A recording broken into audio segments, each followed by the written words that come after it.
पता है, हर इमारत का चाहे वो एक छोटा सा घर हो या हर इमारत का चाहे वो एक छोटा सा घर हो या आसमान को छूती हुई कोई बिल्डिंग, उसका एक गुमनाम हीरो होता है।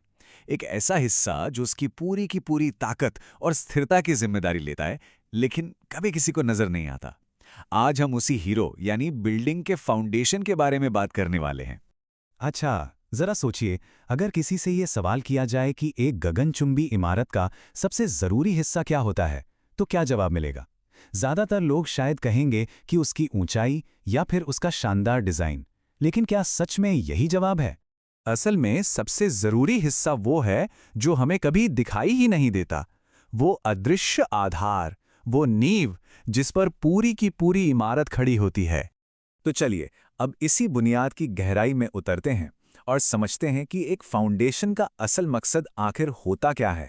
अगर टेक्निकल भाषा में बात करें तो फाउंडेशन या नींव किसी भी इमारत का वो हिस्सा है जो उसे जमीन से जोड़ता है। मतलब इसका सीधा सा काम है इमारत के पूरे वजन को, पूरे लोड को लेना और उसे सेफ तरीके से नीचे की जमीन पर ट्रांसफर कर देना। तो ये इतना जरूरी क्यों है?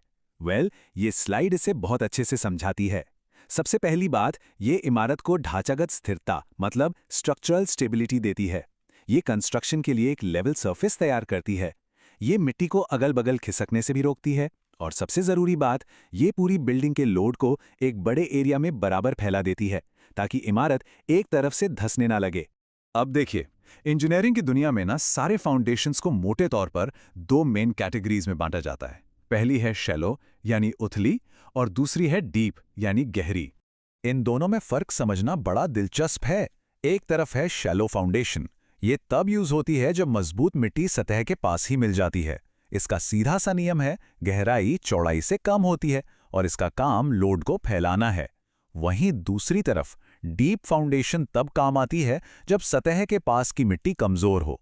इसकी गहराई इसकी चौड़ाई से ज्यादा होती है और इसका मकसद होता है कमजोर मिट्टी को पार करके नीचे की मजबूत चट्टानी लेयर तक पहुंचना। तो पहले बात करते हैं शैलो फाउंडेशंस की और देखते हैं कि ये इंजीनियरिंग की मुश्किलों को कैसे हल करती हैं। सबसे बेसिक और सबसे आम तरीका है आइसोलेटेड फुटिंग। जैसा कि इस डायग्राम में दिख रहा है, ये एक अकेले कॉलम के नीचे बनाई जाती है और उसके सारे वजन को एक बड़े से बेस पर फैला देती है। सिंपल। लेकिन यहां एक दिक्कत आ सकती है। सोचिए, अगर दो कॉलम्स इतने पास पास हों कि उनकी अलग अलग फुटिंग एक दूसरे पे चढ़ने लगें, मतलब ओवरलैप हो जाएं, तब क्या होगा? इसका भी एक स्मार्ट सॉल्यूशन है, कंबाइंड फुटिंग। यहाँ जैसा कि हम देख सकते हैं, दो या दो से ज्यादा कॉलम एक ही बेस को शेयर करते हैं, जिससे ओवरलैपिंग की प्रॉब्लम ही खत्म हो जाती है। अब एक और बड़ी मुश्किल के बारे में सोचते हैं।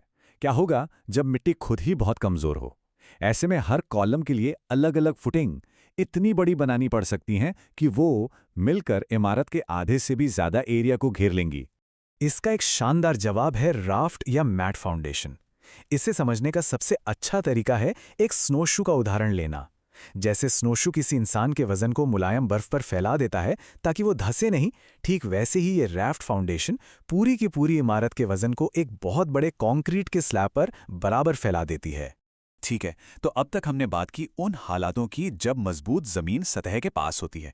लेकिन तब क्या करें जब ऐसा न हो, जब हमें मजबूत जमीन के लिए गहराई में जाना ही पड़े? डीप पाइल्स के काम करने के दो मेन तरीके हैं। एंड बेरिंग पाइल्स, जैसा बाईं ओर दिख रहा है, ये कमजोर मिट्टी को पार करके सीधे नीचे की किसी सख्त चट्टान पर जाके टिक जाती हैं, बिल्कुल स्टिल्स की तरह। और वहीं दाईं ओर हैं फ्रिक्शन पाइल्स। ये अपनी पूरी लंबाई के सहारे आसपास की मिट्टी से फ्रिक्शन यानी घर्षण पैदा करती हैं और उसी पकड़ के सहारे इमारत को थामे रखती हैं, ठीक वैसे ही जैसे दीवार में एक कील लकड़ी को पकड़ लेती है। अक्सर लोग पाइल्स और पियर्स में कंफ्यूज हो जाते हैं तो दोनों डीप फाउंडेशन, पर इनमें कुछ बेसिक फर्क हैं, जैसा कि ये टेबल साफ साफ दिखाती है। पाइल्स ज्यादा लंबी और पतली होती हैं और लोड ट्रांसफर के लिए बेरिंग और फ्रिक्शन दोनों का इस्तेमाल करती हैं, जबकि पियर्स छोटे और मोटे होते हैं और सिर्फ बेरिंग के जरिए ही लोड ट्रांसफर करते हैं। तो अब तक हमने देख लिया कि फाउंडेशन कितने अलग अलग तरह के होते हैं और यहीं से ये बात साफ हो जाती है कि किसी भी बिल्डिंग के लिए सही फाउंडेशन चुनना कितना ज्यादा जरूरी है। ये जो कोटेशन है, ये इस पूरी बात का सार है। जब कोई फाउंडेशन वजन को बराबर नहीं बांट पाती तो इमारत का कोई एक हिस्सा दूसरे से ज्यादा धंस सकता है। इसी को अनइक्वल सेटलमेंट कहते हैं और इसका नतीजा दीवारों में दरारें आ सकती हैं और पूरी की पूरी इमारत खतरे में पड़ सकती है। तो अगली बार जब किसी बड़ी ऊंची इमारत में कदम रखें तो एक पल के लिए जरूर सोचिएगा उस अदृश्य दुनिया के बारे में जो आपके पैरों के नीचे उस पूरी की पूरी इमारत को मजबूती से थामे हुए है।